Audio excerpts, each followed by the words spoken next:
My buddy Marcus quit his $82,000 job to job hop his way to six figures. 4 months later, he accepted a new role at $79,000. He followed the most popular career advice on the internet, did everything the TikTok coaches told him to do, and ended up making $3,000 less than before he started. Today I'm going to show you exactly where Marcus went wrong, and why the advice that made people rich in 2022 is making people poorer in 2026. Here's the backstory. Marcus had been a marketing manager at a mid-sized company. Solid gig, decent team, but he'd been watching those career TikToks that all say the same thing. Switch jobs every 2 years. Loyalty is a scam. The only way to get a real raise is to leave. Then, Marcus got laid off last October. He wasn't worried. He figured, perfect timing. I'll use this as the springboard to that $100,000 salary everyone keeps promising. Except the springboard was a trap door. He called me 4 months into his search and said, "Tom, what happened? The internet said this was supposed to be my moment." I said, "Marcus, the internet gave you 2022 advice in a 2025 economy. That advice had an expiration date, and nobody updated the label." My name is Tom. I reached financial independence not because I have some genius IQ, but because I learned to question the advice that everyone else accepts without thinking. Subscribe if you're the kind of person who'd rather understand the math than follow the crowd. Because what I'm about to show you is going to flip the most popular career advice on the internet completely on its head. Here's the thing. The just job hop advice wasn't wrong. It was right. Past tense. Between 2021 and 2023, if you switched jobs, you were looking at wage growth of 7 to 9%. If you stayed, you got somewhere around 5 to 5.5%. That gap, that 2 to 4 percentage point difference, was real money. On a $70,000 salary, that's the difference between getting a $3,850 raise for staying versus a $6,300 raise for leaving. Over 3 or 4 years of strategic hopping, you could stack an extra $30,000 to $50,000 in annual salary that your loyal coworker never got. That was the golden era. Companies were desperate. COVID reshuffled the entire labor market. People were quitting in record numbers. Employers were throwing money at anyone willing to show up. If you had a pulse and a LinkedIn profile, someone was willing to pay you 30% more than your current job. And the career advice industry built an entire religion around this moment. Job hop. Always hop. Loyalty is for suckers. 3 years max, then bounce. The advice was everywhere because the advice was working. Then the music stopped. And nobody turned off the speakers. In early 2025, the Atlanta Fed's wage growth tracker showed that people who stayed at their jobs saw wages grow by 4.6%. People who switched, 4.8%. That's a 0.2% difference. Let me put that in dollars. If you make $75,000, that 0.2% gap means the job hopper got $150 more per year than the person who stayed. $150. That's not a career strategy, that's a rounding error. By March 2026, the data got even tighter. Bank of America's research showed job switchers getting about a 4% bump compared to 3.5% for stayers. The Atlanta Fed confirmed it, about 4.4% for hoppers, 3.9% for stayers. The premium that everyone built their career strategy around has collapsed from a canyon to a crack in the sidewalk. And here's the part that really stings. ADP's payroll data from early 2026 showed that in some industries, staying actually pays better than leaving. In hospitality and IT, workers who kept their jobs got larger raises than the people who jumped ship. Read that again. In 2 of the biggest employment sectors in America, loyalty now literally pays more than leaving. The internet hasn't caught up. The TikTok advice hasn't changed, but the economy has. So what happened? 3 things happened simultaneously. And understanding them is the difference between making smart career moves and making Marcus-level mistakes. The first thing is that companies stopped panic hiring. Between 2021 and 2023, The hiring rate in America was around 4.6%. By 2025, it had dropped to about 3.3% and stayed there.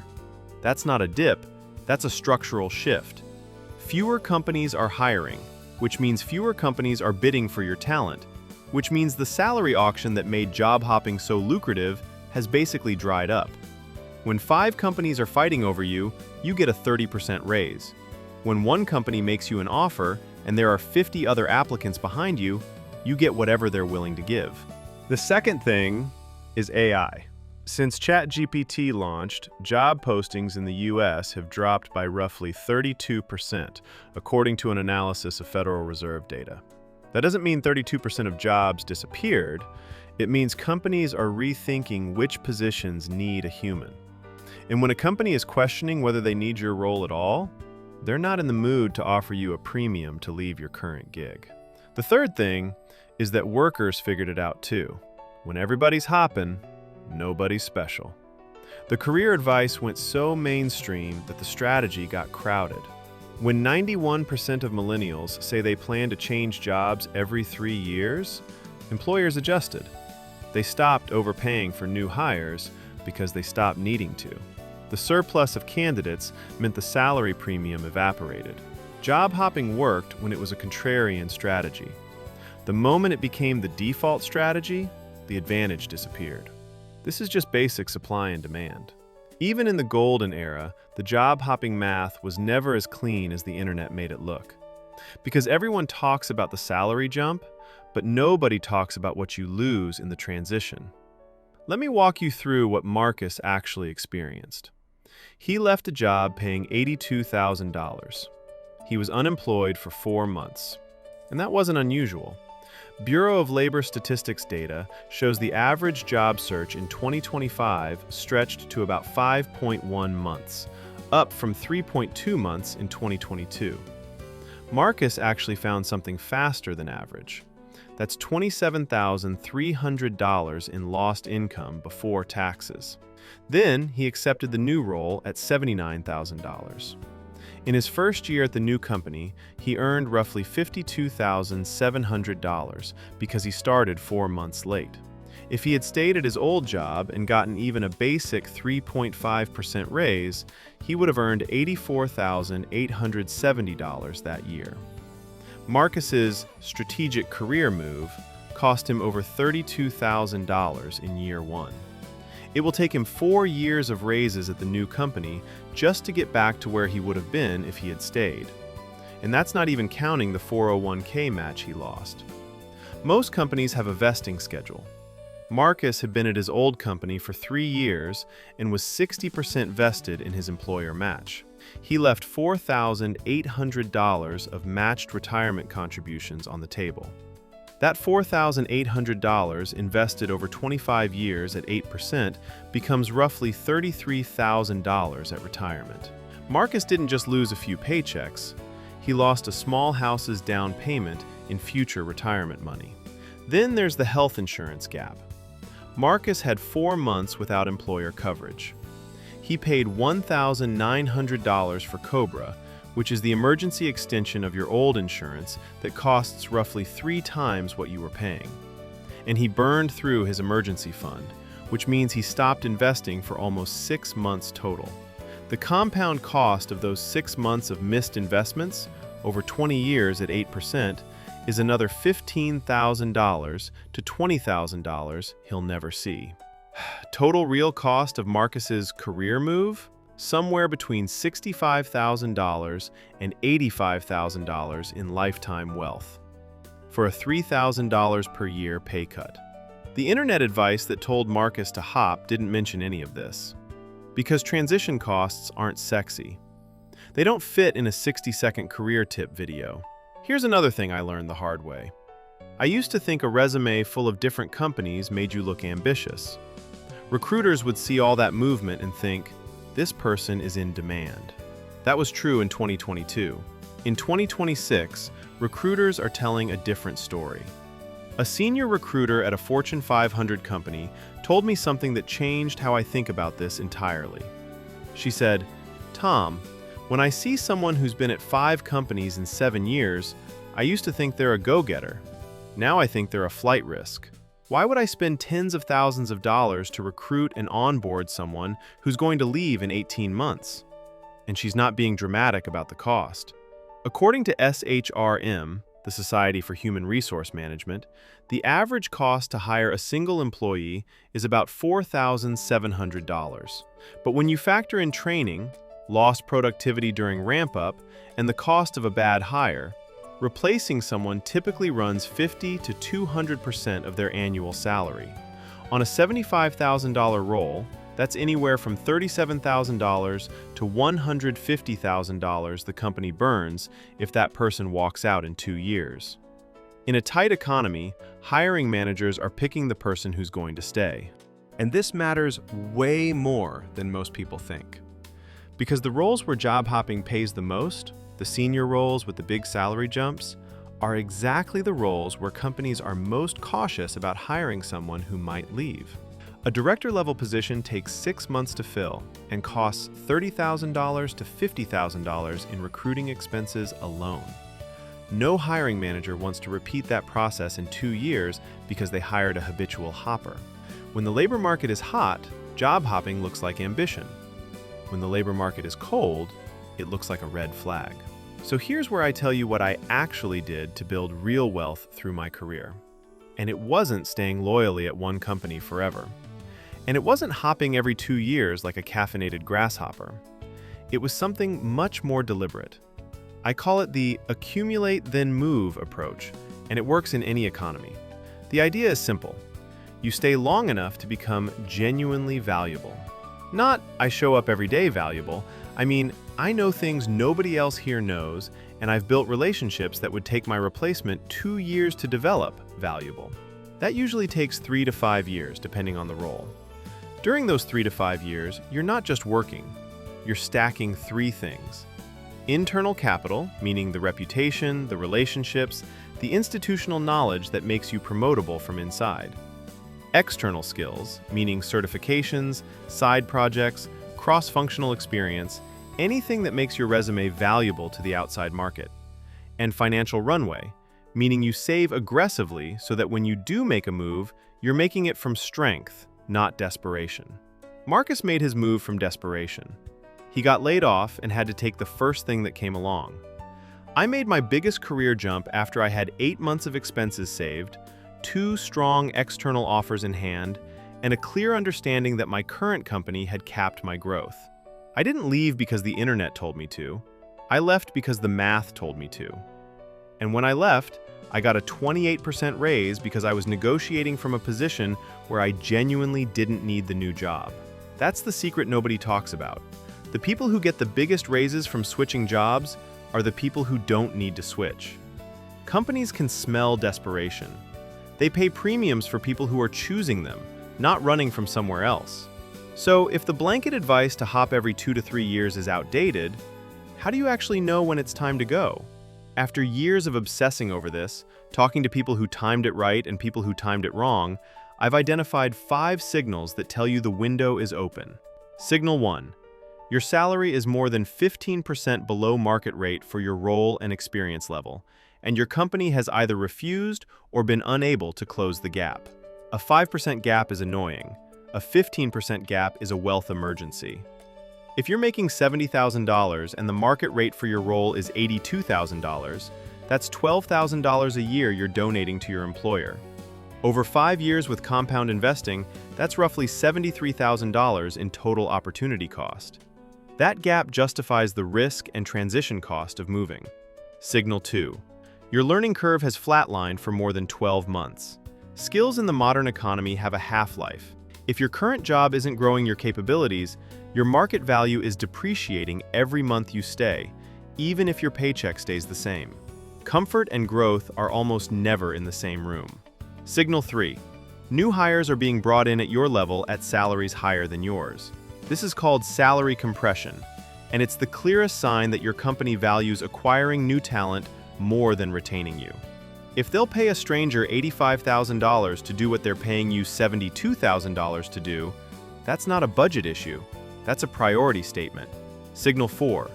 Your industry is in a growth cycle and hiring is active in your specific role. This is the timing element that most people ignore. The best time to switch jobs isn't when you're frustrated, it's when your market is hot. If your industry's hiring rate is above average and companies in your space are expanding, that's when the hopping premium still exists. In construction and mining right now, for example, the job switching premium is still 5 to 6% above stayers. In hospitality and IT, it's negative. Same strategy, completely different result based purely on timing. Signal 5. You have at least 6 months of living expenses saved and no high-interest debt.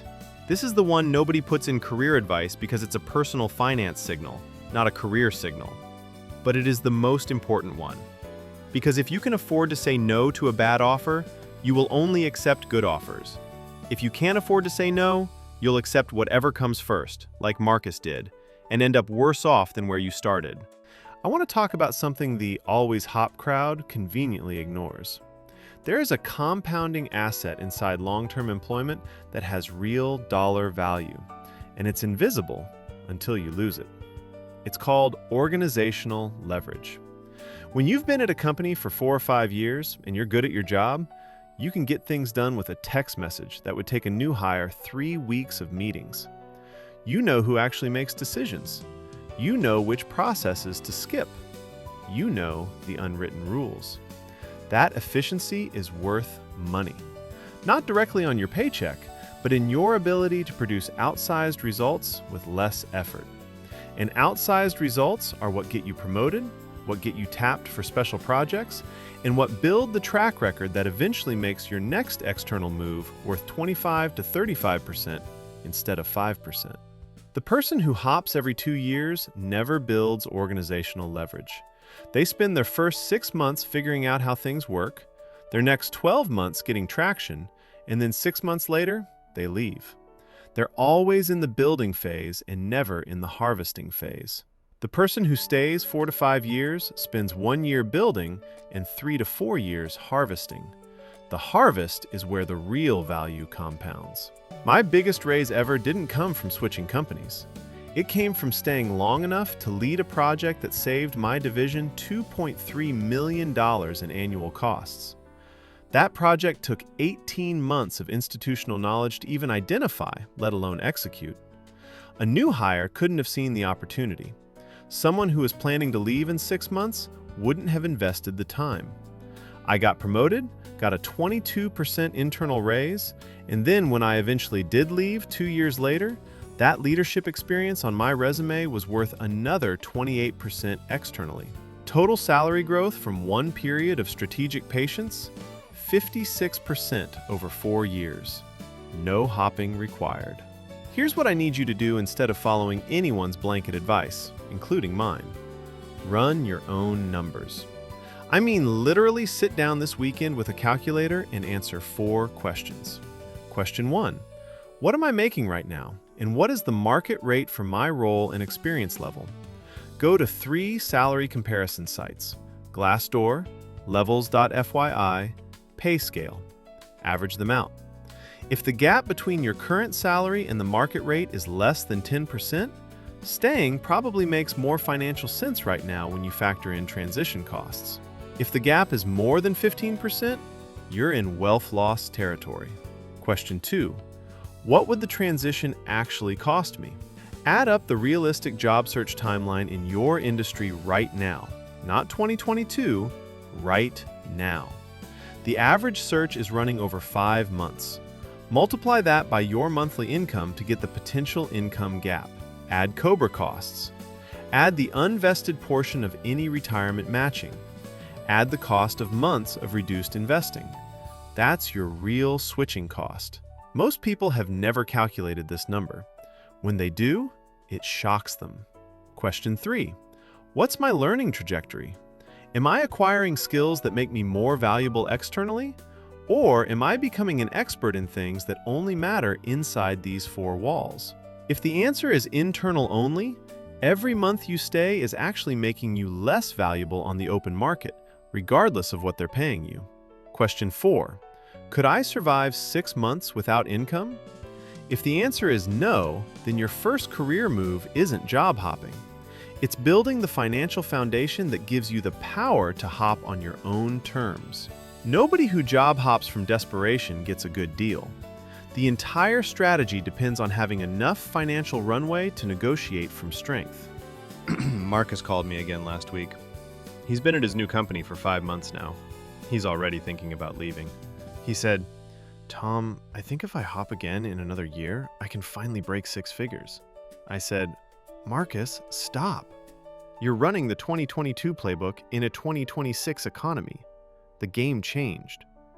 The people who are winning right now aren't the fastest hoppers. They're the most strategic movers. They stay long enough to build something real, save enough to move from strength, time their jumps to coincide with market demand, and negotiate from a position where they can walk away from a bad offer." The advice to hop every 2 years made millionaires out of people who did it in 2021 and 2022. The same advice is making people like Marcus poorer in 2026. The strategy was never really about hopping or staying. It was about understanding the market you're operating in and making the move that matches the math of that specific moment. Your career is not a TikTok trend. It's a 40-year financial instrument. Treat it like one. Run the numbers. Build the runway. Move when the math tells you to, not when a stranger on the internet tells you to. If this changed how you think about your next career move, hit that subscribe button. And if you want to know how to actually negotiate your salary so you walk in with leverage instead of hope, watch this video right here. I break down the exact script I used to get a 28% raise without making a single threat. I'm Tom. I'll see you in the next one.